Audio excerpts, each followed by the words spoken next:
don't know where Vicky is. Maybe I'll just sit here. Since the other ones are sitting here. Listen to one for a minute. We'll go back there.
Want to thank everybody for coming out in the storm. That's really a lot of true grit that you guys showed. Some coming from Henderson and so on.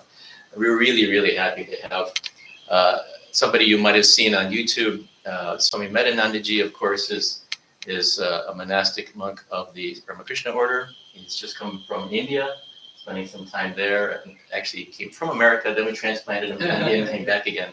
So I don't want to take any time. We're just really happy to have you come, and we look forward to hearing what you do. Thanks so much. Hi, nice meeting everyone. All new faces to me. It's nice to meet all of you. I hope we get to know each other more over the next few days. So today we've decided to do something informal. So instead of giving a talk as usual, I'd like to hear from you, and if you have questions, we can kind of get the ball rolling by trying to answer your questions. How about that? Or I can give a kind of a brief introduction about myself or something. But yeah, that would be good. Okay. Maybe you can introduce. Okay, so my name is Swami Medhananda. I was born and raised in Boston, Lexington, Massachusetts. Studied at Berkeley, Oxford, and Germany. I did my undergrad at UC Berkeley and at Oxford University, and I studied mainly English literature and Western philosophy. And then I came back to Berkeley for grad school. I did my master's and PhD there, focusing on German philosophy in particular, and specifically German aesthetics, which is aesthetics, some of you might know, is philosophical reflection on art and beauty. And for me, thinking through my investments in art, especially music and literature, was a kind of important segue into my spiritual life.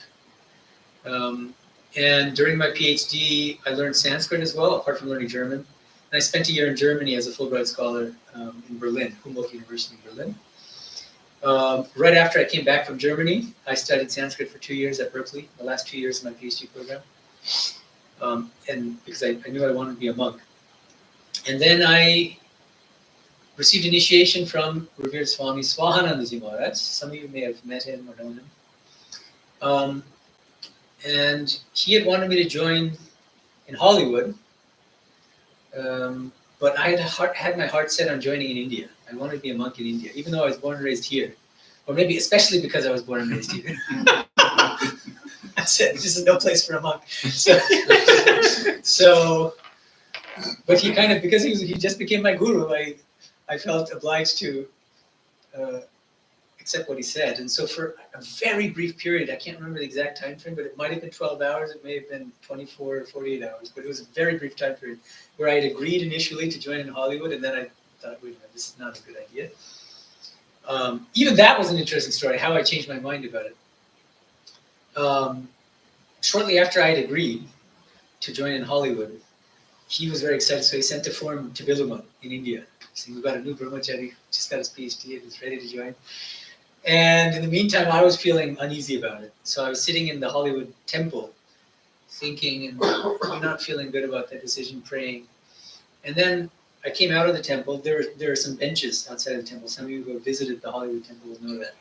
I was sitting on this bench looking kind of pensive. And then this elderly gentleman wearing pants and shirt, like you guys, he came up and sat next to me. I thought he was an elderly devotee.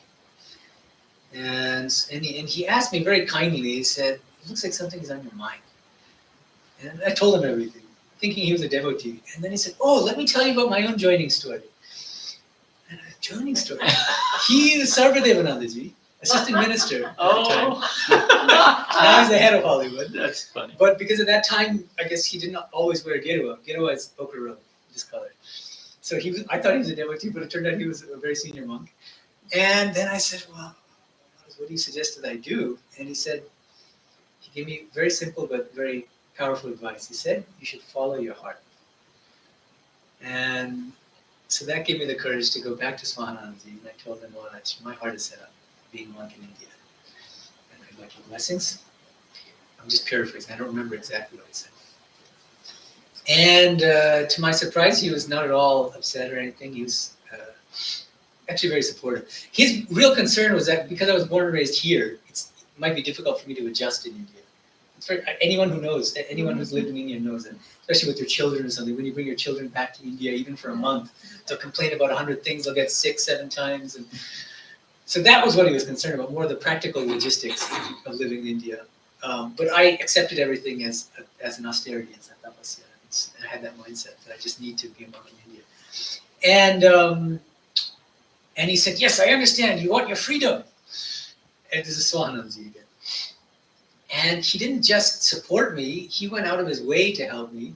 I told him I want to do right when I come to India, before I join the order, I want to do a 6-month pilgrimage throughout India, travel to different holy places and temples and ashramas. And he wrote a letter to all Swamis in India: "Please allow Brahmachari Ayun," which was my pre-monastic name, "to remain in your ashrama for up to 3 nights." And I carried that letter with me because he had such an amazing reputation among monastics in different orders. I mean, not just the Ramakrishna Mission, but he seemed to have been known. I went to the Divine Life Society in Rishikesh, the Shivananda Ashrama. They knew. And I stayed there for 3 weeks, and so many other places. And so that was a kind of like my passport to different ashramas throughout India. And so I did a 6-month pilgrimage, visiting many different holy places. Not all. I think it's impossible to visit all the holy places in India, but many. All the way from the Himalayas, Rishikesh, Kankal, Mayavati, Shamlatal, Almora, down to Kanyakumari, where Swami Vivekananda famously visited, Tiruvannamalai, Sringeri, and so many other places. And then I joined the order at a brand new center of the Ramakrishna Mission called, at the time it was called Vivekananda University. And now it has a very long-winded name, Ramakrishna Mission Vivekananda Educational and Research Institute. It's a real mouthful. At the time it was called Vivekananda University. I like that better. So I'm proud to say I was the first brahmachari to join at Vivekananda University, because it was a new center that started in 2006 or something. And I joined in 2010. So I was the first brahmachari to join there. And it's in Bilumat, which is one of the great perks of joining there, is that you get the best of both worlds. You're joining at a university, and next door is Bilumat. I spent 11 blissful years in Bilumat at the university. I went through training center. Every brahmachari has to go through a 2-year training center period in Bilumat. And I was very fortunate and blessed to have had Sarvapenandaji. Many of you have seen him on YouTube. He was one of my acharyas, one of my teachers in training center for the full 2 years. So he was one of my main teachers, among other swamis. And after 11 years in Bilumat, I was transferred to our ashrama in Mysore in South India. So I also got a taste of South India and South Indian culture, and it was wonderful. And then I was asked to come to Hollywood, of all places. And so I see this as kind of the play of my guru, Swahanandaji, who was the head of Hollywood, because I told him I'm not going to join in Hollywood, but he said, "You're going to have to come back." So, he didn't say that, I'm just imagining that this is Guru's play with me, saying, "See, you're back in Hollywood now. You couldn't escape for good." So I'm back in Hollywood, and I'm actually quite happy there. And I'm now Hindu chaplain at UCLA and University of Southern California. I'm also an academic philosopher, so that, as I said, I joined at a university, and so I was kind of simultaneously training as a monk and doing academic work in philosophy. And even though my doctoral work was in German philosophy, I asked myself, right when I joined, I said, or I asked, how do I make my academic research dovetail with my spiritual life? And so I decided, I had that background because in Indian philosophy, because I'd studied Sanskrit and I was reading a lot of philosophy on my own, Indian philosophy. So I said, best thing to do is let me make Vedanta and Indian philosophy my main academic subject. And that's what I did. And the rest is history. And so now my academic focus is on what's called global philosophy of religion. It's a kind of up and coming field. It used to be philosophy of religion really meant Christian philosophy of religion. And that's changed only in the past 10 to 20 years, really 10 years. And it's very exciting to be part of this kind of new movement toward what's a truly global philosophy of religion that takes into account all the world religions. And I'm talking all, even Aztec religion, and and so it's very fun and rewarding to be part of that. And that's what I've been doing. And so I'm kind of simultaneous. I wear several caps. One of them is the monastic cap. The other is the academic cap, often at the same time. So that's a kind of brief bio. And so now I'd love to hear from you if you have any questions. Yeah, I have a question. Feel What free, yeah. inspired you to join Same question I want to ask you. Right. monastery, Ramakrishna Mission, Sure. and all these things? Yeah, well, there are two different questions. One is what inspired me to join the Ramakrishna Mission. The other is what inspired me to become a monk. And the two have different answers, or at least, yeah, there's some overlap, but they do. So let me start with the latter question, which was what inspired me to be a monk, maybe. So then we have to go back to like roughly 18 or 19. Well, even before that. I mean, I grew up Hindu. I grew up in a Bengali household. My parents, typically for Indian parents, would bring me to pujas a few times a year. So Durga Puja, Saraswati Puja, and these different pujas. But they never explained to me, nobody explained to me, the deeper spiritual significance behind any of the rituals. What the heck am I doing when I'm seeing the statue? All I knew is that, especially with Saraswati Puja, it's very important, especially for Bengali parents. Why? Because she's the goddess of learning. And Bengali parents are obsessed with academics. And so they said, bring all your textbooks, put them at her feet. And it just seemed to me like quaint superstitions. And so I was not inspired, to be honest, with any of that. I would play football, American football, with my friends outside while the puja was going on. I wouldn't sit for the puja because it seemed incredibly boring and pointless to me. And I grew up kind of agnostic. I didn't even believe in God at the time. What I was hungry for was a deeper philosophical, rational, spiritual explanation of what Hinduism really is. And I never once believed that just because I was born into Hinduism that therefore I should be Hindu. That never made sense to me. It never makes sense. It still doesn't make sense to me. It makes more sense to me now that I accept karma and rebirth. So if you accept karma, then you realize, wait a minute, maybe it's because my passport said I was born in a Hindu family. That gets more complicated. But anyway, coming back to, so I was basically by orientation an agnostic, and I was not just going to accept Hinduism because my parents were Hindu and taking me to pujas, which I was not inspired by, frankly. And so I really came to spirituality and Hinduism on my own. I have to admit that. And so, as I said, I was a philosophy student. And so that's really what got me thinking more about it. So as I was studying philosophy, I started studying separately, independently of my academic coursework, different world religious scriptures. I was reading the Bible. Remember, just because I was born Hindu doesn't mean I should be Hindu. And so I was very broad-minded. I'm reading the Bible and doing spiritual shopping, religious shopping, you can call it. As an agnostic, reading the Bible, reading parts of the Quran, reading Dhammapada, one of the Buddhist scriptures, reading Bhagavad Gita, in translation at the time, because I hadn't studied Sanskrit at that time. And I remember at around the age of 19 that the Gita particularly resonated with me. And it was not the bhakti stuff. Now the bhakti stuff is kind of the most important part of the Gita for me. But at the time, because I was agnostic, all that stuff about devotion toward a personal God just went right over my head. or below me, I don't know. And instead, but what really gripped me about the Gita were Krishna's teachings about attaining some kind of transcendental peace, shanti, through renunciation of worldliness, worldly attachments, worldly desires. That just strongly resonated with me. Because I grew up in Western culture and saw that at the end of the day, what people seem to be going for are these worldly desires. And they end up unhappy, sometimes miserable, sometimes they commit suicide. And I said, that's not the kind of life I want to lead. And so that really struck a chord with me, these teachings in the Gita about finding true fulfillment and peace through renunciation. So that's why I had to answer these two questions separately, because I didn't know anything about Sri Ramakrishna or Swami Vivekananda or Holy Mother, because my parents were not devotees in that tradition. In fact, just to fast forward very quickly, they became devotees after I joined the order, and now they're devotees and they're initiated by Swami Gautama. But that's much later.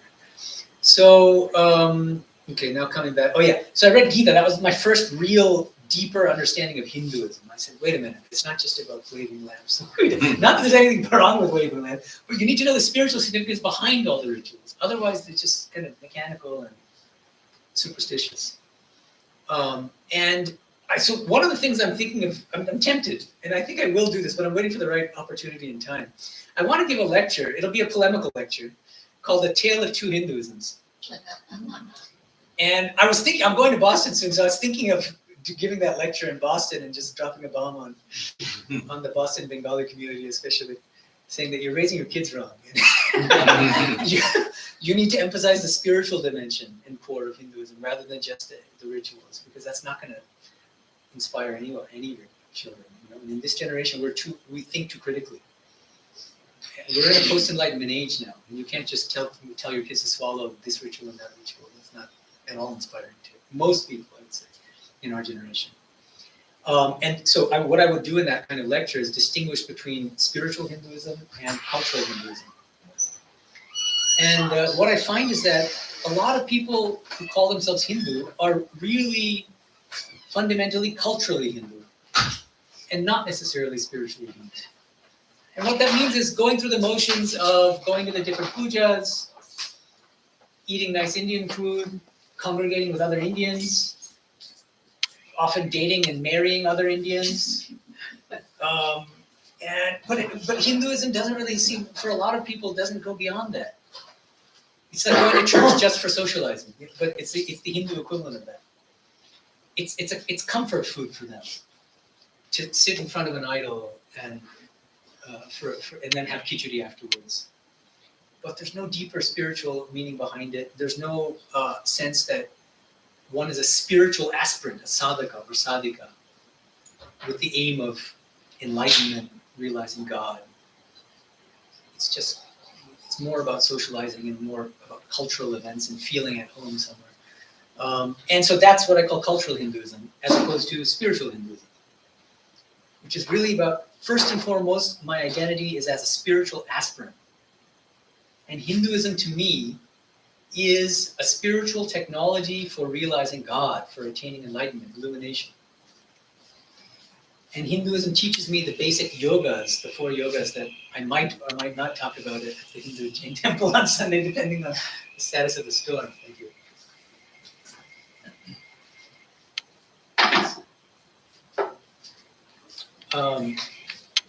Hinduism teaches these 4 royal roads or paths to the highest illumination. Karma Yoga, Jnana Yoga, Bhakti. So then, once I understood that framework, then I started realizing how deep and how profound and how spiritual Hinduism as a religion really was.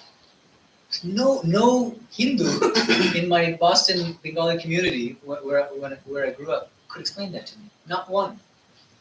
And I came away feeling disappointed because of that. And that's why I want to change the way that Hindu parents raise their kids and encourage them to emphasize the spiritual more than the cultural, because that's going to emphasize the cultural and the ritualistic and the superstitious too much is going to turn off your kids and turn them away from religion rather than toward it. Do you think that's true in all religions? It depends. And it depends on who the kid is and the temperament of the kid. I was born a philosopher, and so that I'm a much harder sell than many other people who'll just swallow anything that they're taught by their parents. But I was the opposite. One thing I tell devotees in our traditions, I went to England last year, and I went to this kind of a gathering, and one devotee raised his hand and said, Maharaj, my wife and I have been trying so hard to get our kids interested in Thakur and Swamiji, Sri Ramakrishna and Swami Vivekananda, but they're not interested. And then I smiled and I said, one thing I have to say, thank God my parents were not devotees in the Ramakrishna tradition. Because if they were, I would never be a monk of the Ramakrishna tradition. Because I'm so fiercely independent. I'm not kidding. I'm so fiercely independent that if I felt that my parents were kind of pushing me into this tradition, the first thing I would have done is to avoid this tradition at all costs. And so I'm grateful that they weren't devotees, so that I came to it on my own. I know that I came to it on my own. It came from my heart.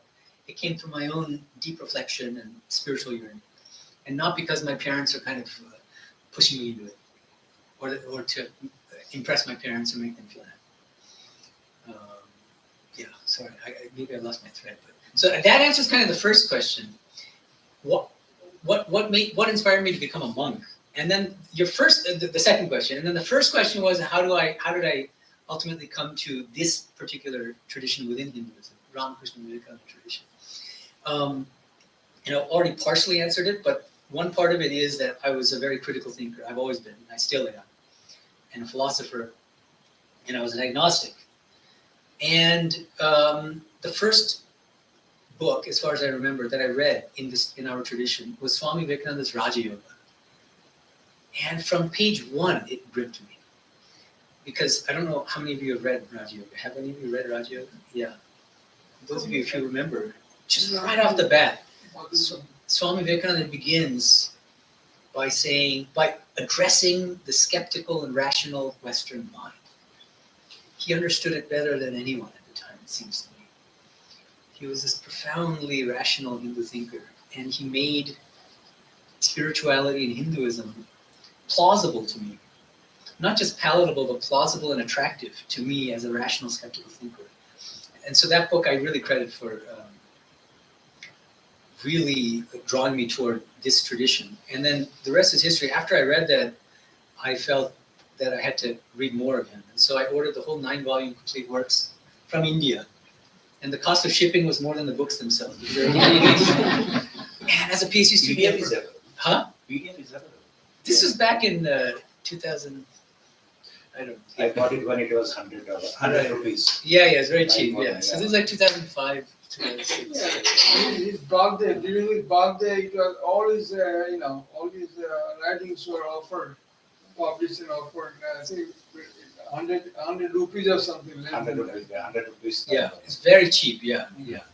And I like I still like hard copies more. I can take notes. And so, I can also absorb the material better when it's on paper.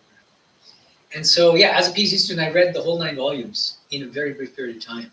I think probably in less than 2 years. Just devoured it, every word. And at the same time, I was reading the Gospel of Sri Ramakrishna. Fortunately, one great thing, I have to credit the Boston Bengali community. My parents put me through Bengali school from age 6 to about age 12 or 13. So on Sundays, I would go to Bengali school, taught by Bengali parents. And so I learned how to read and write that way. So I'm very grateful for my Bengali school teachers. And because I had that foundation, and because I spoke Bengali at home, I was able to start reading the Gospel in the original Bengali. It's called the Sri Ramakrishna Kathamrita.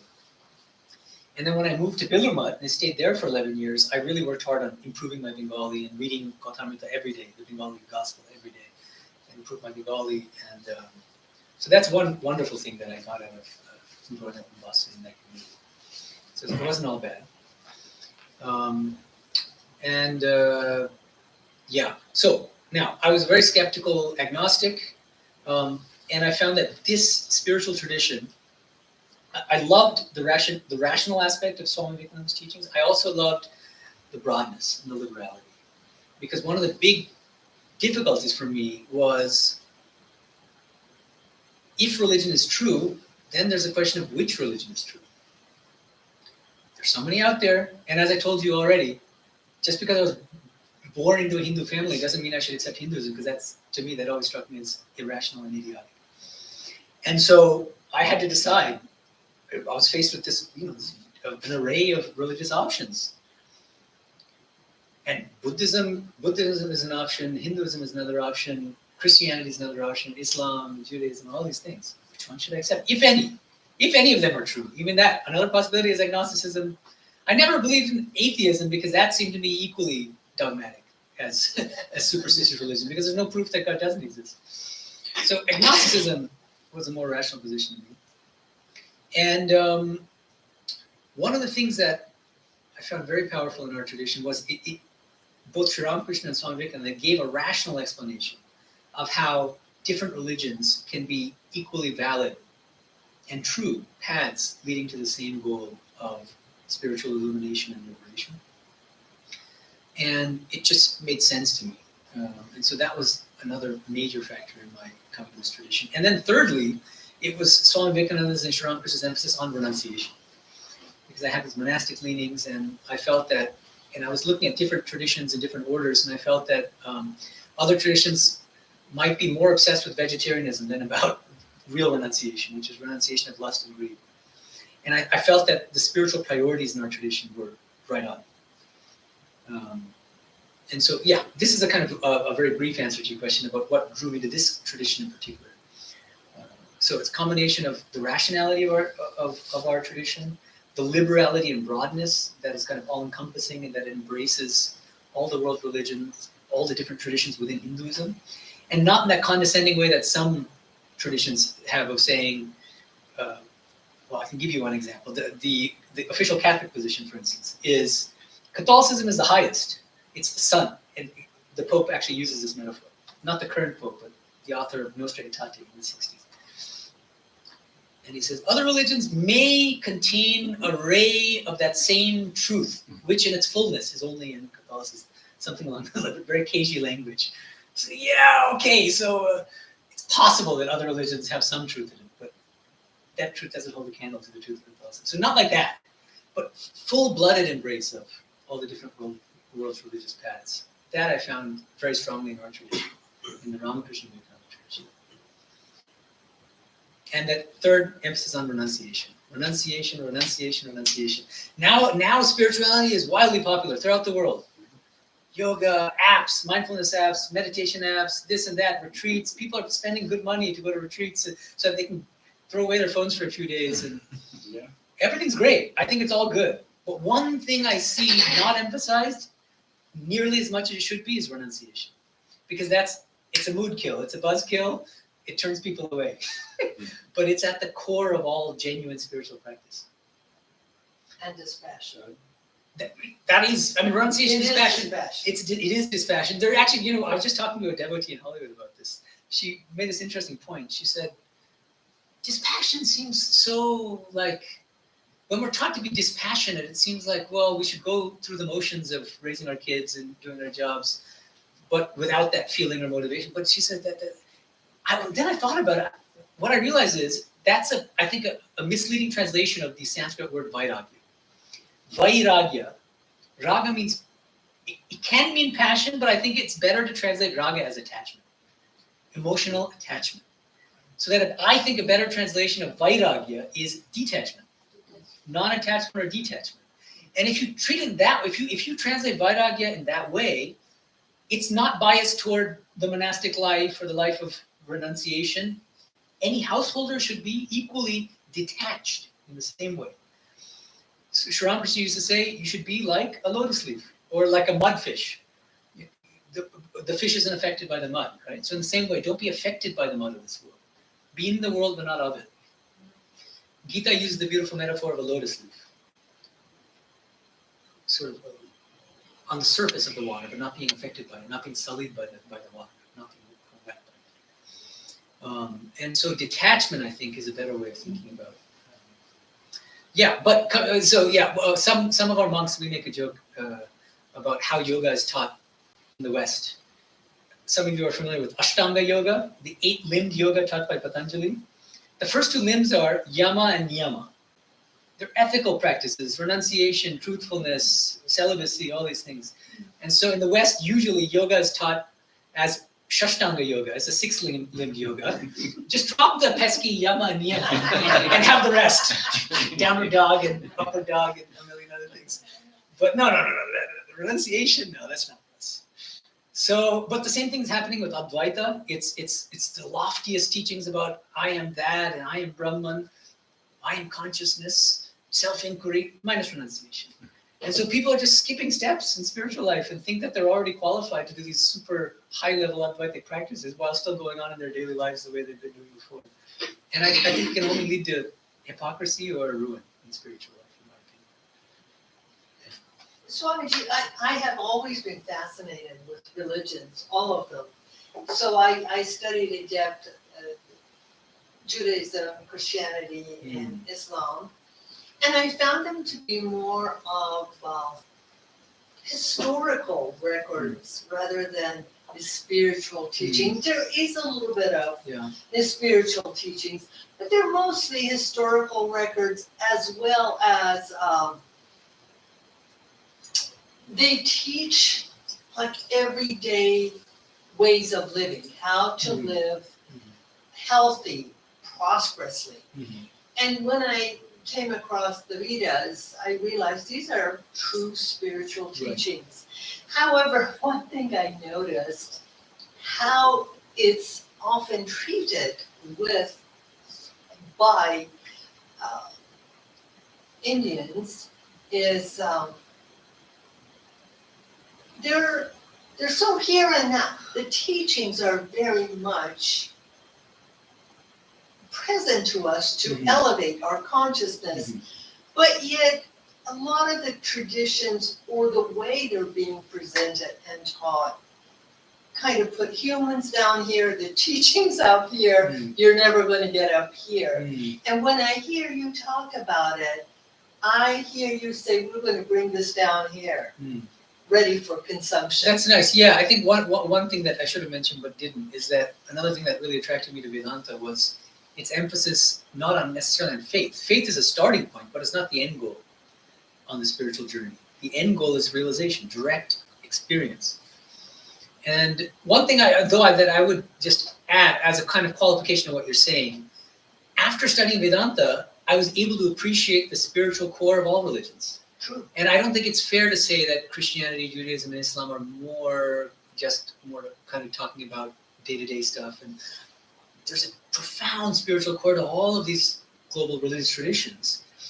But that genuine spiritual aspirants and illumined souls in all traditions are going to be in the minority. That's inevitable. That's true in Hinduism too. And so if you want examples in Christianity, look at the Desert Fathers. Incredible Christian mystics who had the highest illumination. Oh, absolutely. And Islam, you have the Sufi tradition of mysticism. In Judaism, you have the wonderful Jewish mystics, Kabbalah. I was just talking about the 3 books, which are basically but but so the thing is, if you look deeply at how the Desert Fathers, for instance, interpreted the Bible, they gave a very, very lofty spiritual interpretation to these teachings. And if you look at Jesus' teachings, there's nothing cultural about them. They're very profound spiritual teachings. Blessed are the pure in heart, for they shall see God. Absolutely. And you find the same thing in the Quran, some amazing statements in the Quran. Yes. God is closer to you than your own jugular vein. And these wonderful things, which are very Vedantic. But I'm not like, I very much believe in them and appreciate them. I wasn't knocking them. I was just saying that. I'm not saying, yes. No, I think what happens are mostly is... Right. historical records. Yeah, I think it has even more to do, honestly, with how we were raised and the kind of Christians and Jews and Muslims that we've actually met growing up. And the danger is judging a religion based on the lowest common denominator, the worst exponents of that religion, or the most mediocre. We should judge a religion by the best exponents, in my opinion. I grew up in Iran from Jewish Muslim parents. Right. They did not really practice religion at home. Yeah. But the culture is very profoundly a spiritual culture based on all of those religions. And so the spiritual aspect of the religions, all of them, including Christianity, is so infused into the culture that the spiritual part is actually in the culture, not in the holy books, the holy books are more seen. All those teachings are just squeezed into the culture very beautifully. And I'm sure that is the case with India. A lot of the teachings from the Vedas are a part of the culture. Mhm. This is what Yeah. people in India. I want to make a general statement, which is that spiritual aspirants are few and far between in every religion, in every country. I just don't believe that the majority of so-called religious people are actually religious in that way, in a deeper way. Swami Vivekananda makes some terribly startling statements. One of them is most people are unconscious atheists who self-complacently believe that they are religious believers. That's a devastating statement. That is. Most people are unconscious atheists who self-complacently believe that they believe in God. And people talk big about God. How many people really believe in God? If you really believed in God, Sri Ramakrishna used to say, Maybe it's been you the would be like, presentation. just one second, you would be like a thief in a room who is informed that there is a priceless treasure next door. Sri Ramakrishna asks, what would be the state of mind of that thief in that room? Wouldn't he spend every waking breath trying to break into that room and still get that priceless treasure? God is that priceless treasure. If we really believed in this priceless treasure, that is God, would we really be leading our lives in the way that we do? Sorry. I'm just saying, maybe presentation hasn't been such that, there's like a lot of different factors, but here we are now. I see society as hungry for spirituality. I agree. I still think that people prefer shortcuts, and that's why drugs are so popular, because they want the spiritual experiences minus all that pesky spiritual practice and renunciation. I'm not saying that drugs are always.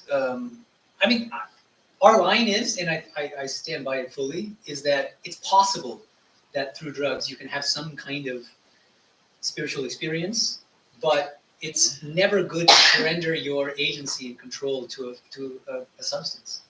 So what are the quality of the experience that you will get? You should earn spiritual experience and not be so impatient about When you achieving it. take drugs, so what Yeah. about the quality of the experience? That depends on the person taking the drug, to be honest. So that maybe it's basically trying to what he is actually. That's right. I think that's right. Yeah. So that's a big thing. Yeah, and then the other thing is, Are we talking about ayahuasca? we're talking about drugs in general, not about any particular drug. But the other thing is, if the mind is not ready, the thing is, you shouldn't skip steps in spiritual life, because otherwise you could go crazy. There are all sorts of. There's nothing more. After coming to the West, it's hilarious. In a question and answer session, in these kinds of sessions, there's several people, almost in every lecture. One person will raise his or her hand and say, it's not a question. What they'll say is, let me tell you about my spiritual experience. I've had this experience, that experience. And first of all, if you really had a spiritual experience, the last thing you'll do is announce it to a random group of strangers. There's something off in that. If you had one, you should not throw pearls before swine. And so I think spiritual experience, spirituality have become cheap. Everybody thinks they're spiritual, and it's when everybody's spiritual, nobody's spiritual.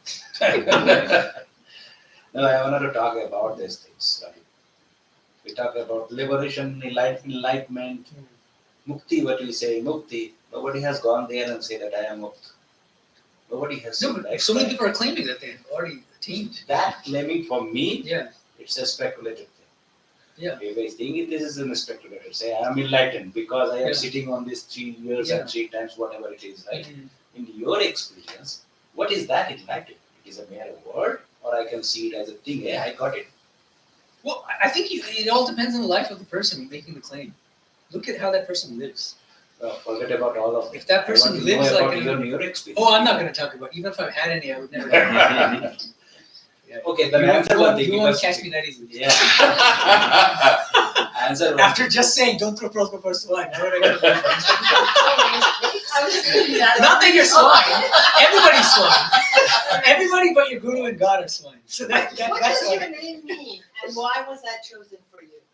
That's an interesting story, actually. My name, my current monastic name, Swami Medhanandaji. A few weeks before my sannyasa, which is my monastic vows, I was talking to a friend of mine, also a monk of the order, a few years senior to me, we were chatting, and he said, "So, you ready for sannyasa?" I said, "Yeah." And then he said, "So let's see what name you get, because in our tradition, you can't choose your name. Very senior monks and a select handful of monks have. It's a kind of committee, but it's all very kind of, I don't want to call it secretive, but it's esoteric, whatever. So you don't know who's choosing your name and on what grounds. But they do try often to try to match the name with what they see as your personality qualities. And so he said, let's see what name you get. And I said, yeah. And then I said, I'm sure they're going to send me back to the West eventually. And it'd be good to have a simple name. I don't want one of those long names that are really hard to pronounce. The best name would be Medhananda. Because I just like the name. It's a beautiful name, Medha. There's one of the oldest Vedic hymns is Medha Suktam. It's a name for Saraswati, for the Divine Mother. It also means intelligence, spiritual wisdom and intelligence. And I said, too bad that another monk took the name. There's another monk named Medhananda who ended up leaving the order. So, anyway, I said, too bad, so I can't get that name. And then lo and behold, a couple weeks later, after sannyasa, I was given that name because there's a kind of like a time frame. There's like an expiration period. Once a monk leaves the order, after about 8 to 10 years, the name can be recycled. And so they gave me that name, and I just felt like that was also a divine play. And my friend with whom I had that conversation was in the room during the name-giving ceremony. He came up to me later and said, "You got the name you wanted." So the name means, so it's Medha. Medhananda is Medha plus Ananda. Ananda means bliss. So all of us are Ananda. So all of us have Ananda in our name. And then it's just a question of what's added on to the Ananda before the Ananda. And so in my case, it's Medha, which means different things. One meaning is intelligence, but another meaning is Divine Mother, actually. It's a name for the Divine Mother. So the bliss of being in communion with Divine Mother, it also is the bliss of spiritual knowledge or spiritual intelligence. Just this name allocation that you thought about and it came your way. So I have heard about so many instances that people believe something with the truest, truest way and feeding, and it's a possibility that whatever he believes comes to fruition.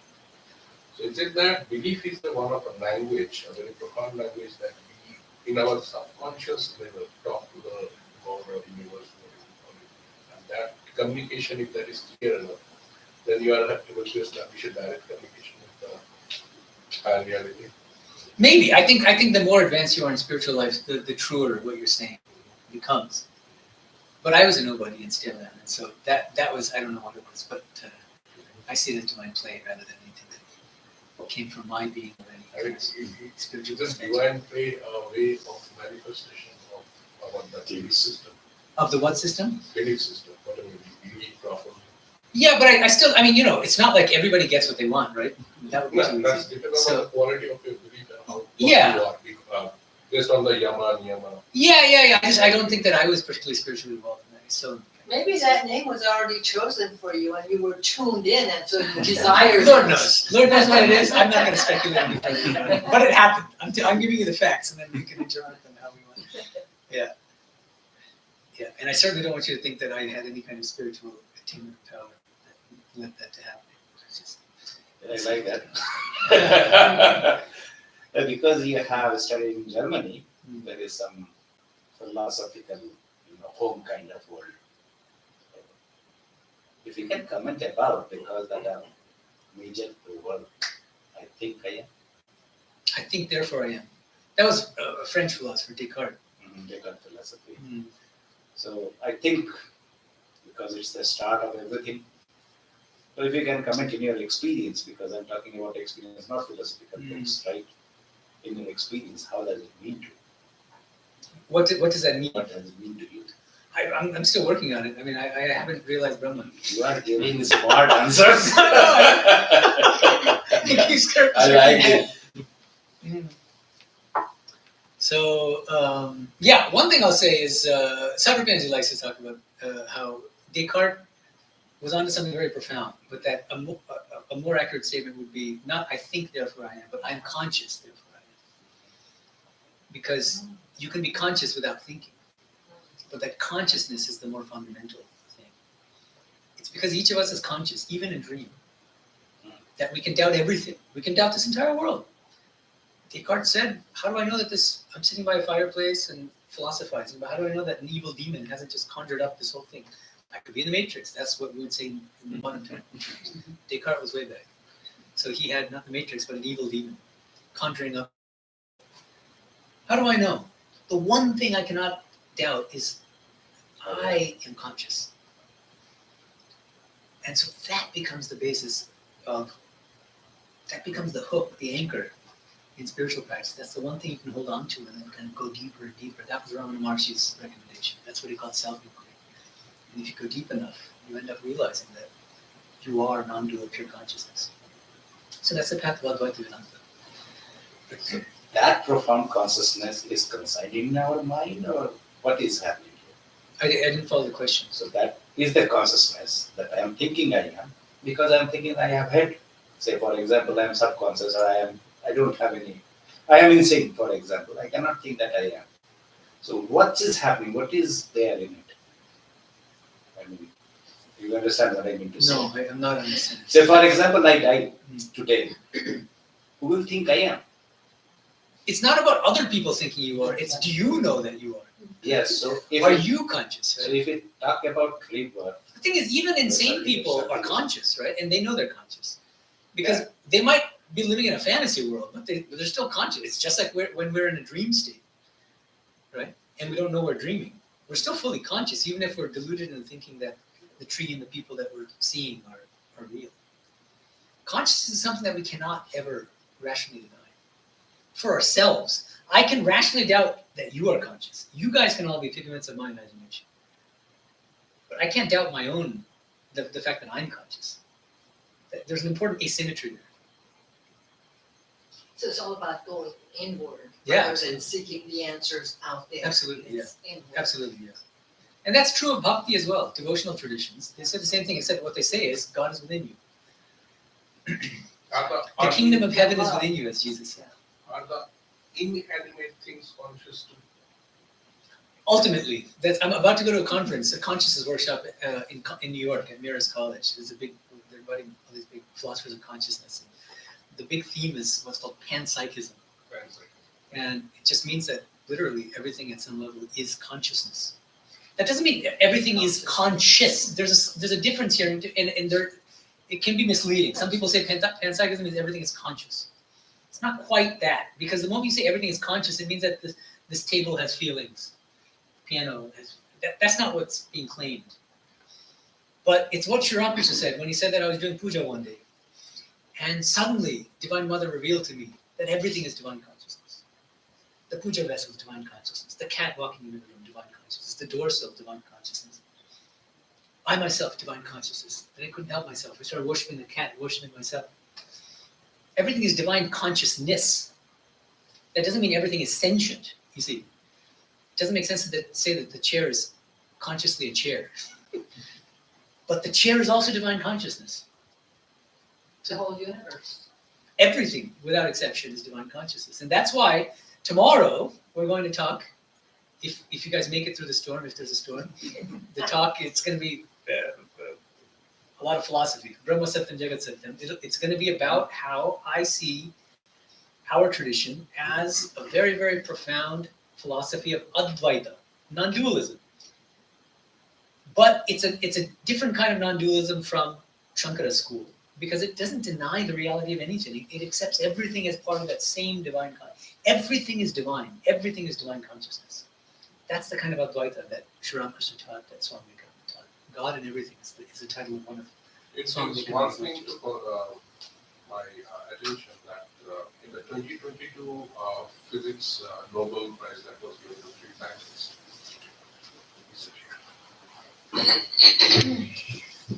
So their main, they didn't discover anything. They basically proved experimentally Einstein's conjecture about spooky action at a distance. So their ultimate conclusion was, and they proved it, that universe is not real locally. So when we say that universe is not real locally, that means everything around me is not real. In fact, my body I'm seeing, I'm feeling is not also real. So in that case, if there is a universe here, and I'm seeing, feeling everything, is it a creation by somebody or something somehow, or that I am able to visualize and interact with, or what is it actually? Manifestation. Manifestation. Yeah, look, I mean, these are very complicated issues, and one thing that I'm very cautious about is treading into waters that I shouldn't be treading into. And so Yeah. I'm not a trained physicist, and so I don't feel, and I feel that people often are too superficial when they talk about these things, trying to make connections between science and Vedanta. And I'm not alone in saying this. Actually, one of the best scientists in our order, Medhanandaji, Vidyanatha, the world famous mathematician, he hates it when monks or anybody tries to connect spirituality with science in a superficial way. He says that you guys are neither scientists nor realized souls, and so who are you to? And so I would say something similar about these things, but to be very careful, especially when we're amateur scientists, about trying to understand the results of these kind of latest scientific discoveries and what their philosophical and metaphysical and spiritual implications really are. And we shouldn't jump to conclusions. And so, in general, what I find is that science can tell us a whole lot about the workings of this natural world, and next to nothing, if not nothing, about the underlying metaphysical basis of nature. And so it seems to me that something along the lines of Stephen Jay Gould's theory of what's called non-overlapping magisteria is correct, that science and religion, they're in relatively non-overlapping domains, which means that science is concerned with, as Swami Vivekananda used to say, science, meaning the natural sciences, is concerned with things that are perceivable through the five senses, suitably extended through microscopes, telescopes. Physics, at the end of the day, same thing. You can talk about microscopic and tiny particles and protons and quarks and all that, but still they're physical, still matter that we perceive through very high-powered telescopes, and that astronomers can see massive bodies, but through telescopes. Same matter. Now the question of what's the ultimate nature of matter? I think you're stepping outside the purview of science, of the natural sciences, the moment you say that. And so when contemporary physicists are saying things like, this world is not locally real, the question is in what sense? Maybe what they mean is that it's not real in the sense that we perceive these names and forms, but that they're not denying the reality of matter. I don't think that's what they're saying. Again, I don't want to make hard and fast claims about it because I'm not a physicist, but I doubt it. Because the moment that they make those kinds of claims, they're stepping outside the domain of physics. How in the world are they going to prove that experimentally or physically? Good luck proving that the world is unreal physically. It's crazy. How do they deny the existence of matter? The world may not be as it appears to us, but that's a different claim. Anyway, there's more to it than that, but I just want to flag some, I want to say that we should be careful about extrapolating metaphysical and spiritual conclusions on the basis of scientific claims, because I think these waters are very, very treacherous and complicated. And I think the more deep knowledge you have of the field, the more complicated these things become, in my opinion. So like if you ask very deep physicists about this, nobody's going to be as glib as saying that, yes, physics has proved this world is unreal. No way, I guarantee you, they won't say that. So that means there is no relationship between non-physicals and physicals, right? No. I don't want to say that either. No, but their methodologies are fundamentally different.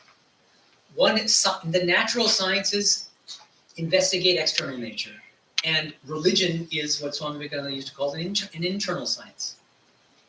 It's about it's investigating from within.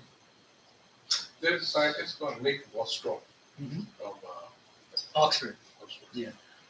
And he has written a nice book on super intelligence, and he using very complicated mathematics. It's kind of unconventional logic. We're probably in a simulation, right? Kind of, yeah. Yeah. Simulation theory. So is it simulation theory similar to what's like they put in the literary that universe is not locally real? That Again, as I said, so there's two different things. There are two different fields. Nick Bostrom is a philosopher, and he's making that argument on the basis of philosophical claims and mathematical calculations, right? With probability theory, and saying that we're most likely in a simulation. That's his conclusion, and it's widely debated, and there are lots of philosophers who disagree with him, and I don't want to get into it. And then what you're saying about the physics is a different field altogether. And that's why I'm saying, I mean, maybe the first thing you could do if you want me to talk about it more, it wouldn't be now, but send me the relevant articles, and sending popular articles from newspapers is not enough. I mean like scientific articles. And then I want to see actual physicists making the claim that this world is not real in the same sense that Nick Bostrom is saying. I would doubt it, is my guess. Michelle had a question. Oh yeah, I was going to ask because I see like Yogananda on here, and I first trained with like Shivananda and Mother Nikaroli, and now I've been drawn to Ramakrishna, and a lot of the teachings always talk about not digging short wells, but being the one. Yeah. But I keep getting, I feel like from I learned something and drawn to somebody else. So I don't know if it's different levels. Like I said, I just came back from a Bhakti retreat, but I'm very like drawn to this because I think although it is the Bhakti, it has the jhana and the philosophy, the both of it. Like just Bhakti is so difficult, but this is philosophical. But I'm still very drawn to like Shivananda. Although I didn't have the greatest experience at the ashram, like some of the like.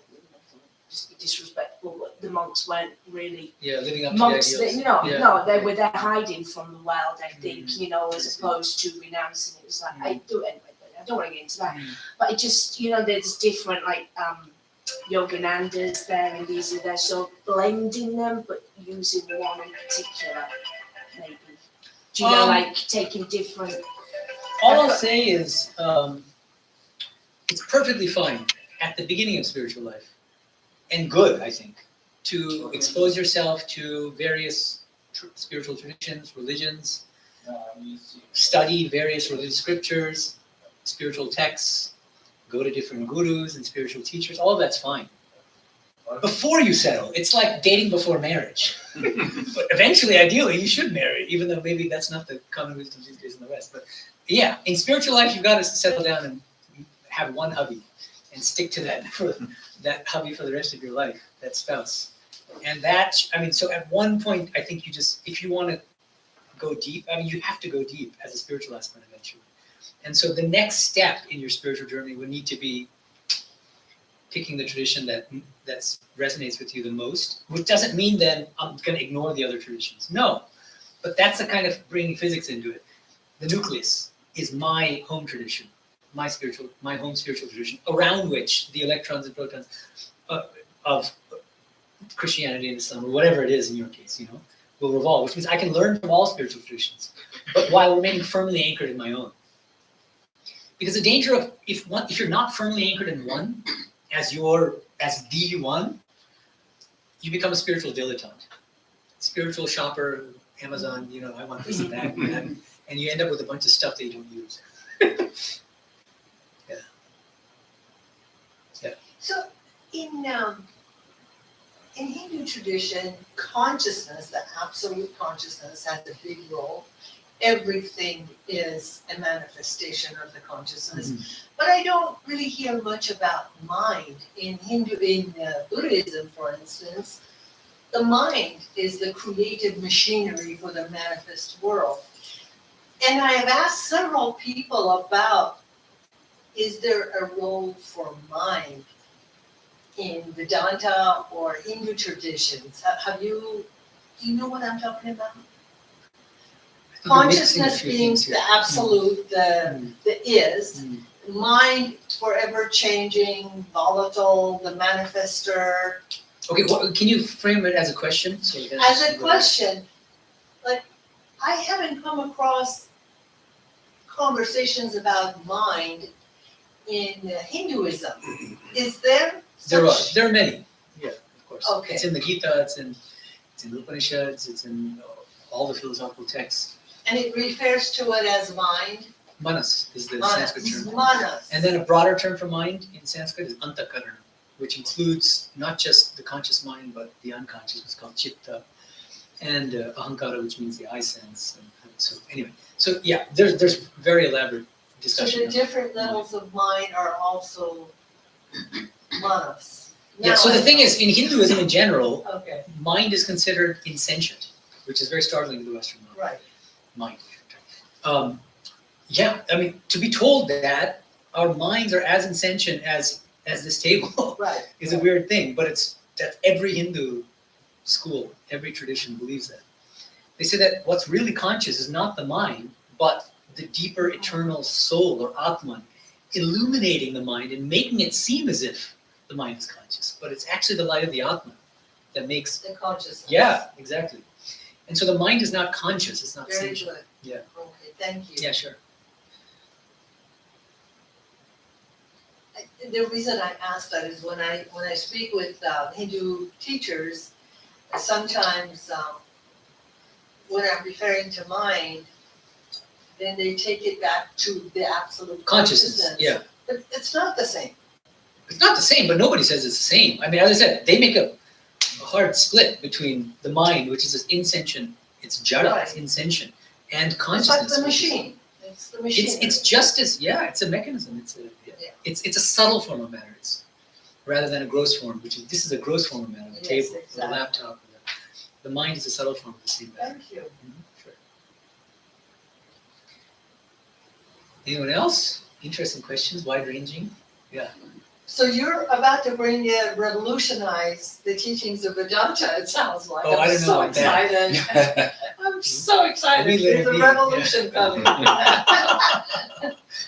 Spiritual revolution. That's wonderful. I'm the servant of the servants of Sri Ramakrishna. I believe there is a solution in Gita. We can talk about that, but I don't understand this verse. I can write it, I can say in 4 words. That is this. Nasto moha spriti labdha. That's a solution kind of thing, I think like that. But I'm not around it. What I am thinking about is all physicality like of things, right? And then into a different kind of job. So if you can a little bit explain about, is this a solution? Again, I'm having trouble understanding what the question is. So you referred to a shloka in the Gita, which refers to Which says that it seems like a solution for your problems. This is the goal of you. So Yeah. Nasto moha smriti labdha. Yeah, so Seems what he's saying in Sanskrit is that my delusion is destroyed and I've regained recollection of my true spiritual nature of God. Yeah. But what's the question? So is this the solution? What is it this thing here? That's the problem with the question. Is The I don't know verse, what the this verse is it is saying that do the practice in such a way that you attain this kind of thing. You illusionized and get the memory back. I mean, smriti is memory. The back. goal is knowledge, spiritual knowledge of our true nature and of God. That's right, certainly. How you arrive at that spiritual knowledge, there are different paths. My problem is what is the attribute of that? That hey, I have something goal. How can I know Again, this? it's not This a is clear the question. goal. Yeah. How can I do know this is the goal? Suppose I reach that goal. How can I know this? I reached that goal. This is the goal. If you reach the goal, you won't have to ask the question. Sri Ramakrishna gives an example. He says, you know, you're walking through a forest and you first come and you see some valuable things, but they're not super valuable things. And then, sorry, before that, the story begins by saying that the guru of this person says, hey, if you keep going deep into this forest, you're going to find all sorts of beautiful, beautiful, invaluable things, but never stop at any of these places until you reach the end. And so that's the teaching that he had in his mind. And he's walking and he finds something like, I don't remember, maybe rubies. And he says, that's amazing, my goodness, now I'm a millionaire overnight. But my guru said, don't stop, so let me keep going. Keeps going. What does he find after a few minutes? Diamonds, 100 times more valuable than the rubies. Oh my goodness, this is incredible. And then he said, wait a minute, my guru said, he keeps going until finally, and he sees something that he can no longer. There's no question of going further because that's it. You no longer you cannot even rationally raise the doubt of have I attained the highest. When you reach the highest, you know you reach the highest. In technical terms, in philosophy, it's called a self-authenticating spiritual experience. It means that it's a spiritual experience that's so deep and so profound that you can't logically doubt the validity of that experience and that it's brought you the ultimate fulfillment. So the highest spiritual experience is always self-authenticating, it seems to me. I discuss this in detail in one of my books. So one of your talks. Oh, maybe just to kind of, sorry, before we get back to Michelle, but one thing I do discuss this in chapter 6 of my book, Infinite Paths and Free personality, but it's very interesting. You look at different mystics and the testimony of different mystics across different religious traditions. Saint Teresa of Avila, I guess, she's Spanish. She has an autobiography, talks about different spiritual experiences. Sri Ramakrishna and many others. What you'll find is some of these spiritual experiences that they had, right after having them, they themselves doubted them. And if they're theists, then they'll pray to God and say, wait a minute, was this true? Teresa would sometimes doubt, and she would say, wait a minute, is this a genuine experience of Christ, or is Satan deluding me with the hallucinations? And then there's another, and Sri Ramakrishna, same thing. It's very interesting, because Naran means the future Vivekananda.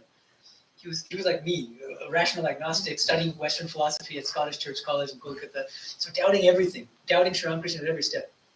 So Sri Ramakrishna is talking with Holy Mother, with not Holy Mother, with Divine Mother, Divine Kali, like we talk to each other, like I'm talking to you now. And Naran is very doubtful. And he says, how do you know that these aren't just hallucinations? Maybe you're a megalomaniac. At that time, that was like it didn't mean the same thing as it means now. It was like a technical term. And Sri Ramakrishna got worried, because he knew that Naran is a very deep spiritual soul. And he said, well, what he's saying, I should take it seriously. He went and prayed to Divine Mother and says, this is what Naran is saying. Is it true, Mother? Then everything, what's the point in all this stuff that I've been doing? And Mother herself, interestingly, then gave Sri Ramakrishna another spiritual experience, confirming all of his spiritual experiences, saying that they're all 100% true, and you cannot doubt it anymore. And then he says, okay, then he came away satisfied. That's the self-authenticating spiritual experience, which confirmed the validity of his other spiritual experiences. And Teresa also makes this distinction between certain spiritual experiences she had, which she could not doubt. And that's not just a kind of, I can't doubt it, but it could still be untrue. It's that it cannot be untrue. That the experience itself carries within it its own truth. And then there are other experiences which are, and they're genuine. They could be very genuine. I have a spiritual vision of Jesus or Krishna, but it's still possible that it's a hallucination. So they're different. The highest spiritual experience, it seems to me, is always self-authenticated. You can't doubt it. It has to be true. Yeah, Michelle?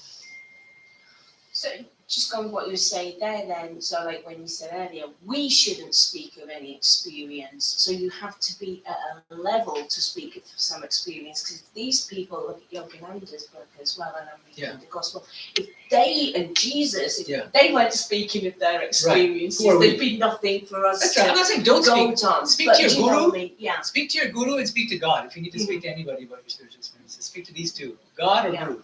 Not any of us. Not the Rabble. swines. Not the swine. Yeah. Who are the swine? The swine don't need to hear about us. Yeah, that's right. And then before I was going to There's no ask- good in it. There's only danger of ego creeping in and self-deception, it seems to me. Why? What's the impulse behind sharing your experience with others? I just want to know. Maybe I'm missing something. But Well, would it not be inspiration? Could there not be something genuine, like life inspiration? life is more inspiring now, especially since spiritual experiences have become cheap now. It's too easy to lie, and even if people aren't lying, usually they're more unconsciously deluding themselves into thinking that they've had experiences that they haven't really had. I mean, I think what happens is people become emotional for a few minutes, and then they mistake that emotionalism, that state of emotion, for a genuine spiritual experience. That, I'm sure, happens a lot. It's very easy to confuse these two things. In fact, a very senior monk, I'm not giving the name, but we were in a group of monks, and he's laughing because he's a guru, and he's initiated many disciples, and one responsibility of a guru is that disciples will come to the guru privately and confess their experiences if they've had. And he just laughs and he says, it seems like everybody in the world has had spiritual experiences except us poor monks. I just think us monks are a little bit more honest. So I constantly racking my brain for a question, and unfortunately questions aren't coming. Oh, that's I okay. just enjoy listening and hearing Sure. everything, but when you talk about the spiritual experiences and so forth, I don't believe I've ever had one. I would love to, but I've experienced things in reading and listening to different teachers and so forth that I've wanted to share with others at times. And there have been times in the past where I have done so, for example, family, my brother, for example. But I'm learning to not do that because, you know, sometimes the feedback that that I receive isn't necessarily what I'm looking for, what I want. But yeah, I'm learning just to keep stuff to myself. Absolutely. And again, I've never had any spiritual experience. And I'm, so what you're saying just really resonates. I with think me. Vincent, You talk right? About that. Yes, Vincent. I think what you're saying is absolutely right. Now, I think one way of putting this, the same thing you're saying, is actions and life speak louder than words. Talking about spiritual experiences, which you may or may not have had, is much less powerful than living a life of purity and spirituality. Yeah, I'm not saying I had anything. I'm just saying. I'm not that saying these you did either, people, but yeah, these I'm not are the talking- people that are inspiring us by talking about. I still Their feel that what's more experiences. inspiring than, I'm not going to take anyone's spiritual teaching seriously until I first examine their life. I'm not going to take any Joe Schmo's spiritual teachings as gospel truth. No, I want to see what they've lived. I want to see that their lives are different from the common run of humanity. And unless their lives are different, why the heck should I even trust their teachings? That's what I mean. Yeah. Anybody can have a God experience with LSD. No. Does that make everybody agree? I don't know. I don't know. Actually. Yeah. You call me it. Oh, by the way, do you want some more? Do you want some more drink? I hope you didn't doctor this. Hey, what can I say? Pure coconut water. Hippies used to do that. No more take LSD anymore. Sorry? I mean, hippies used to take LSD and have this. Oh, it's a big thing now. Now what they have is guided LSD sessions, and so it's like more systematic and kind of. So there's like a professional who will see you through and help you through the trip. And I'm not criticizing it. It's just if you're a sincere spiritual aspirant, you try to achieve spiritual experiences through spiritual practice and renunciation. Drugs could be a gateway for some people, but that's a very early stage in spiritual life. And then there's diving deep and being completely sober from all drugs of all sorts. The Beatles got drugs and then immediately they come in touch with Mostly Boys Group. Yeah. No, as I said, it could be a gateway. I'm not denying that. But it's a gateway. And we should remember that's a gateway for some people. But it's dangerous too. And we should be aware of the dangers. Even things that have become legalized, like marijuana. I'm hearing cases and seeing cases of people who, from taking legal marijuana, are going off the deep end as spiritual aspirants, as human beings, because they become addicted. Now it's become so, it's like cannabis gummies and this and that. And it's a big mess. And that's one of the least, dangerous drugs, supposedly. And yet I'm seeing that's wreaking havoc. That's people were voting to make it legal. I'm not saying that it shouldn't be legal. I'm not even saying that. I mean, alcohol it's legal and it's also wreaking havoc. And I'm not saying it should be made illegal. I'm just saying people should be cautious, especially if you're a spiritual aspirant. You have to hold yourself to higher standards than ordinary people who can just, we should hold being a spiritual aspirant is difficult. Spiritual life is difficult. This is something that people don't want. As I said, everybody wants shortcuts, but there are no shortcuts in spiritual life. Spirituality made easy, that's not the kind of spirituality that I believe in. Manushanam sahasreshu kaschyadyati siddhe yatatam visiddhanam kaschin mameti tattva Gita. Among hundreds of thousands of people, a tiny minority of them are spiritual aspirants. Among that tiny minority of spiritual aspirants, only a tiny minority of them attain illumination. That's the truth. Who dares to say that they're in that tiny minority of a tiny minority of the whole population? But so many do dare. I'm alone here. Well, I guess all of the ones whose pictures we're looking at that we believe that. Yeah, but why do we believe them and not others? Well, because of their lives. Yeah. That's the difference. Yeah. That's the difference. Read the life of Sri Ramakrishna. Read the life of Swami Vivekananda. Read the life of Jesus, and then you'll understand why their teachings have value and import and power. For us lowly commoners, to me personally, it seems the best high is just to be kind, to be helpful, to be serviceable within the realm of my existence, my neighborhood, in whatever I do daily. Just to be helpful and serviceable while practicing the dispassion, practicing non-attachment. That's to wonderful. food. Yeah. To That's me, a kind of karma yoga. Yeah, that's very good. Yeah. Like this is how we built the karma ultimately. No, that's very good. But as Sri Ramakrishna used to say, there's a danger even in that path. What's the danger? expectation. Well, and desire for name and fame and for praise and for reciprocation. Because he says, okay, so I'm a billionaire. I'm giving $100 million to this charity. And with the caveat, but I want a plaque in the front of the building that I And just it's funded. tax deductible. And it says, if my name should be emblazoned on that plaque, what does that mean? It means ego's creeping into that charity and that giving and helping and being kind. That's what Swami Vivekananda used to hate. He used to call it sanctified shopkeeping. That's the danger. And so if you, yes, I agree with you, but always, as a spiritual aspect, you always have to be analyzing yourself. Where might the ego be creeping in to what I'm doing? And never be complacent in spiritual life. There's always that danger. And it's not just about giving. The arati I was doing, I mean, I'm terrible at it, so there's no danger of ego here. But for people who are good, honestly, this is a danger in our order. People who are too good as pujaris, they expect that people will praise them for how beautifully they do their.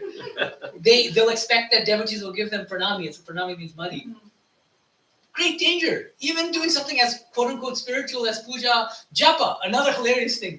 It can become a contest how long you can sit for meditation. And then in Biluman especially, there are hundreds of monks who sit together and so some naive kind of sort of immature novices who, when they first sit for meditation, what they do is they're not really, I mean, their eyes are shut sort of, but then half the time they're kind of peering out of the corner, looking at how long I'm sitting here, how straight my back is. What they're hoping for is that the other monks will report back to the authorities that so-and-so brahmachari sat for 1.5 hours and with his back straight. Ego. Yeah, ego. I mean, ego crushing is the essence of all spiritual practice, whether it's karma yoga or bhakti yoga or jnana yoga, but it's easier said than done. Can you talk a little bit about People like crushing other people's egos, but they don't like crushing their own. That's the. Yeah, sorry. ego and free will? Because I listened to your YouTube thing on It's free will and illusion. and Yeah. that it just it gets really deep. Yeah. And sometimes I think I get a little ahead of myself on some of these teachings. But do we have, when you talk about free will, and then, but you guess you've got to get to a certain level when you. Okay, my answer, Yeah, my simple answer to your question Where's the free will and the is- ego? do we have free will? The simple answer is yes and no. And I have to explain both. No, in this sense, that the free will that we think we have now as unillumined beings don't have it at all, zero. I think I'm free to pick up this glass and to drink some of this coconut water, but I'm not. I'm actually not. I don't have one iota of freedom at that level. Okay? That's the truth. According to our tradition. But Sri Ramakrishna says, so long as we have not realized God, God has wisely implanted in us the illusion of free will in order to prevent us from committing even more sin than we already do. Because we're already, there's all sorts of evil in this world that we see. If we knew that we were free, not free, we would run hog wild and do whatever we wanted with impunity, thinking that we're not morally responsible for our actions because we're not free. So, we cannot but help that we are free so long as we've not realized God. That's one part of the answer, and don't run away going, so now we can do whatever. No. So the point is, Trump says, go ahead and try to do whatever you want. The moment you do, you're going to find that you can't help but think that you are free and morally responsible for your actions. Okay, so that's the first part. Because this is raised in the gospel. The question is raised, well, if God is a doer, then I can do whatever I want. And he quotes the Mahabharata, there's a famous shloka there. And he says, if you really knew that God is a doer, you could not take a false step. Because you have to have realized God to really deeply understand and internalize the fact that you are just an instrument in God's hands. So that's the first part of the answer. Second part of the answer, we come back to what I'll be discussing at length tomorrow, Vijnana Vedanta, which is my term for Sri Ramakrishna's philosophy. According to Vijnana Vedanta, there's nothing but God. There's no one but God. Every single one of us is a manifestation of God. God is playing through you, through me, through all of us. He's playfully manifesting as everyone. And God alone is free. So as God, we are all free. You see, but as Body-mind complexes, zero freedom. But when you realize that you are one with God, then you inherit automatically God's freedom. You're free at the level of the divine, not free at the level of a psychophysical complex.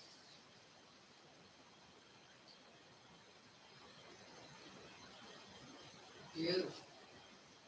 Thank you. Very interesting. Yeah, some people don't like these teachings, or even in our tradition, they kind of try to water down Sri Ramakrishna too, because it's too much. And so they say, and this is funny, I find it really funny. Even some monks, they'll quote a teaching that they attribute to Sri Ramakrishna. The teaching is this: imagine that there's a cow tied to a post. Have you heard of this analogy? Okay, and this cow, because it's tied to the post, it can graze, it can roam around, but within the radius of that rope. And so this is supposed to be an analogy for, okay, we don't have the unfettered free will that we think we have, but we have limited free will, some free will, some degree of free will. The reason why I think that's problematic is because if you look at the gospel, just look it up. If you have a PDF of the gospel, look up cow rope or something and you'll find it. What's the context? Who introduces that metaphor, that analogy? Dr. Sharkar, Mohanlal Sharkar, the skeptical homeopath, Western educated, who comes to Sri Ramakrishna and is arguing with Girish Ghosh, the great Bhakta, in front of Sri Ramakrishna. Girish Ghosh is a hardcore Bhakta and fully in line with Sri Ramakrishna's God alone is a doer. So no free will, God alone is a doer. What does Dr. Sharkar say? No. We have at least limited free will.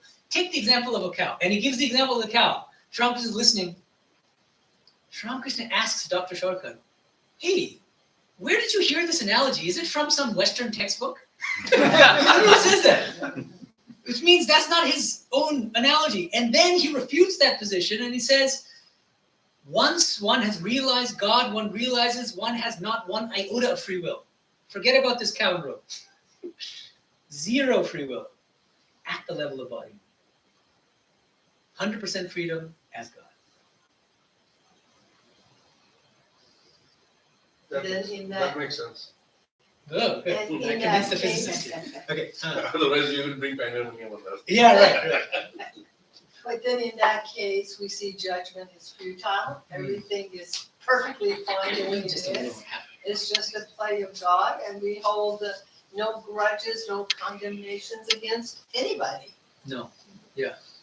And that's freedom. Yeah. Forgive them, Father, for they know not what they do. Yeah, Jesus. And it's a very profound spiritual teaching, actually. But we can let others off the hook. We shouldn't let ourselves off the hook if we're real spiritual aspects. That's the whole wisdom behind what Ramsa said. So long as we've not realized God, we must necessarily believe that we are free and morally responsible for our actions. That's very important. Mm-hmm. The moment we try to jump the gun and say that, well, okay, so God's a doer, and so let me live that way, you're going to fall flat on your face. Good luck.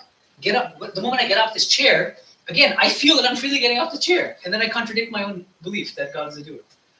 Girish Ghosh talks about that because his sadhana, what happened? We all know this, the famous story. Girish Ghosh comes to Sri Ramakrishna and surrenders to him. And Sri Ramakrishna says, okay, do japa once in the morning, take God's name in the morning, once in the evening. And he says, dude, I didn't say dude. But he said, look, I don't have a routine and this and that. I'm so busy with my playwriting and this and that. So I can't guarantee that I'll be able to sit twice a day. Sri Ramakrishna said, okay. Take God's name once a day when you wake up. I can't do that either.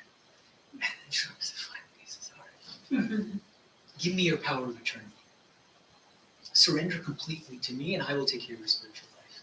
And this again, many people when they read this, they think, this is the spiritual shortcut that we're all looking for. The magic bullet, the spiritual magic bullet. This is what I want.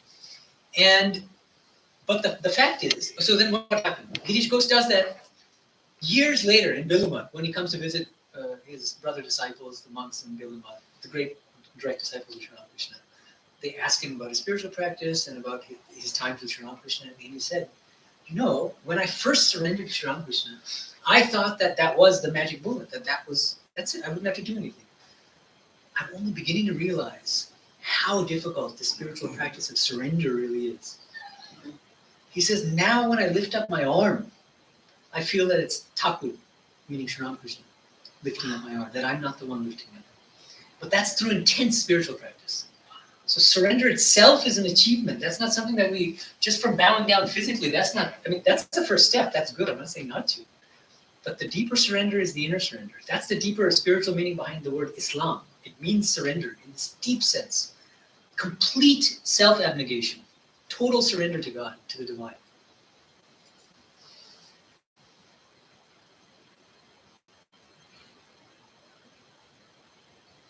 No, I'm just I've left you all speechless. I'm sorry Beautiful. because I mean, it's obviously, that's what this is all about, is practice, because it's, you know, you talked about That's right. non-judgment and so forth, and surrender. You know, I want to do that every day, but it takes practice. It's not It takes easy. practice. It's hard. And yeah, one thing I talk about a lot in my lectures when it comes to spiritual practice is what I call the first step in spiritual life is brutally honest self-assessment. Often we do self-assessment, but it's not usually brutally honest. It's usually very flattering, unfortunately. It's like this, you know, it's like, I'm so good at this, and this, and this. These other people aren't as good as I am. That's not brutally honest self-assessment. It's warts and all. What am I really? What are my deepest weaknesses? What are the stickiest points of ego? Where do I become the worst human being? In what situations, what people bring out the worst parts of my nature? Unpleasant questions that none of us like to ask ourselves. Those are the questions that a genuine spiritual aspirant has to ask at the very beginning of spiritual life. And that's where most of us don't even get off the ground in a way. We start with too rosy a picture and then we jump to, I've had this and this spiritual experience. But we've got to go through it. And that's why AA, all these great programs of kicking addictions and all that, start with brutally honest self, just being devastatingly honest with yourself and telling yourself, I can't do this alone. I'm completely helpless without surrendering to a higher power.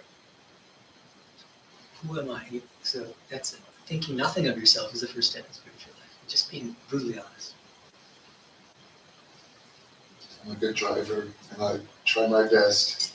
There's some type of virus here in the U.S. because I feel like the other person is trying to beat me to a spot. I'm like, stop, slow down. What are you doing? There's no reason to. And it just, yeah, I want to say that I'm this and I'm that, but yeah, I know that there's always a lot of work to be done. There always is, and until the highest realization, we all have work to do. We're all works in progress, and it's important to acknowledge that. And the moment you start talking to other people about your spiritual attainments, I think that it's ego. In the vast majority of cases, it's spiritual bragging, nothing more, and it's ego cropping up in the spiritual form. It's the worst kind of ego in a way.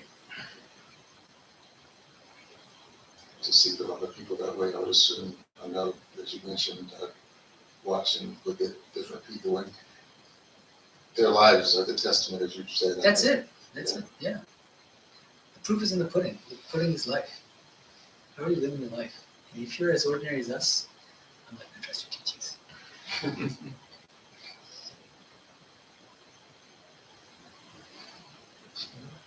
Thank you. I mean, That was wonderful. You know, one advantage of these kinds of freewheeling, completely unscripted discussions is that we have these kinds of deeper kind of, we let the conversation unfold organically, as opposed to what I call top-down talks, where I prepare something in, which I'm going to do tomorrow, just for a change at least. And we appreciate that. But yeah, so that, but they both have their own value, Yeah, and exactly. this has its own value, which I appreciate. Thank you, because you guys are an integral part of that conversation. So thank you. Is it really was a freewheeling? Sorry.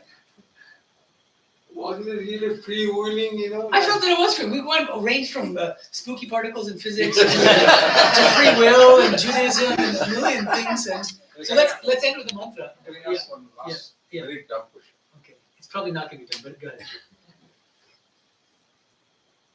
Why renounce the ego? Because it's the ego that makes us suffer. Right? If I have Transform the it. ego, isn't possible that if I have the ego as well as I don't suffer? If I understand everything, goodness, badness, I have everything. Does it mean that I am losing my ego? Okay, well, they're different things, right? Sri Ramakrishna will say, actually completely annihilating ego is very difficult, Yeah. and it's not meant for most people. He says, though, for most of us, what we can do is to turn the unripe ego, to transform that unripe ego into the ripe ego. What's the unripe ego? The selfish I, self-aggrandizing I, that's full of selfish attachment and selfish desires. I want this, I want that. I'm only thinking of you to the extent that you are beneficial to me and my needs and my desires. What's the ripe I? Bhakti-rānti would say, the I of the devotee, the servant I, that I am a child of God, I'm a servant of God. He says there's no harm in that. That if you cultivate that attitude and really deeply internalize that kind of ripe I, that ripe ego, you will realize God. Yeah, So that's the. okay, good. Wonderful. Om Shanti Shanti Shanti Hari Om Tatsat Shri Ram Krishna Arpanastu. I thought I'd just give you the schedule of the weekend as we know it, because we kind of are in the middle of a storm. So tomorrow for sure at 5 p.m. we'll have something here. Whoever shows up and whoever can show up. We do have our own YouTube channel in case you guys aren't able to come for some reason. It's at Las Vegas Vedanta Center. That's our YouTube channel. And we do it live. And we'll have this recorded on our channel, and it'll be up there forever. So you can always watch this again. Have some other. Tomorrow's session is Jagat Satyam. Brahma Satyam, Jagat Satyam, Shri Ram Krishna's Vijnana Vedanta. So hardcore philosophy, stay tuned. Bring your crash helmet. Fine. Yeah. And then Sunday, we don't know, honestly. We're scheduled at 10 a.m. at the Las Vegas Hindu temple here. Because of the storm and the everything like that. I think tomorrow we're going to find out. So I will send out an email to everybody, and I'll put it on our we'll have you on there too, but we'll put it on our Facebook too. If we have to cancel that, I don't know. I mean, we could always do something here.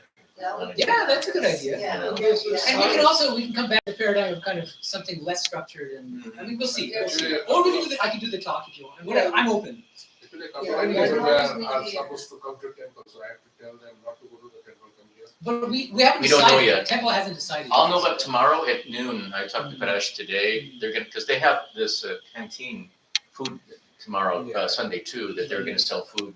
So they're trying to organize it with us because it's a big effort to make all the food, obviously.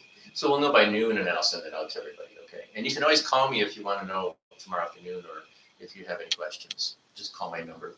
That's a good idea. We have to play it by ear because we just don't know what Mother Nature hasn't told us. And we have Swami. We have Swamiji coming in November. too. First weekend in November. I think it is. Yeah. Yeah. First. God willing. Well, of course. And Southwest Flies. Right? Yeah, right, exactly. But I think we're really happy to have Swamiji. It's a pleasure. Thank you. Why I ask the ego question is because whenever I am reading the Puranas and scripture about the nature of the rishis, some of the rishis are tremendous egoists, and they That's did a true. lot of Yeah. folly. So I was thinking they have so much spiritual power, yet they are not able to relinquish the ego completely. Yeah, but they're not realized souls generally. Yeah, because if you really realize, then you're not going to have that kind of. If you still think that you're seeing ego, Swami used to say it's like a burnt rope. Yeah. It's just the appearance of ego, but in fact, there's nothing behind it. There's no Isn't real that ego. the illusion, sorry, not illusion, what I call it. So Sri Ramakrishna said that person came out of me and I asked him to kill him. That's the bad ego he was talking about. Oh, Papa Purusha. Papa Purush. Is that the bad ego? Yeah, that's the kind of manifestation. Yeah, yeah. Okay. By the way, we have flowers. If you guys wanted to put some flowers on the altar and do your own little puja. I like the new light. I like it. You like it? Yeah. Oh, cool. Yeah, it's a little easier to see all the Yeah. religious symbols, and it opens everything up a lot, doesn't it? So I was looking and I'm thinking, wow, I can see it. And then oh wow, there's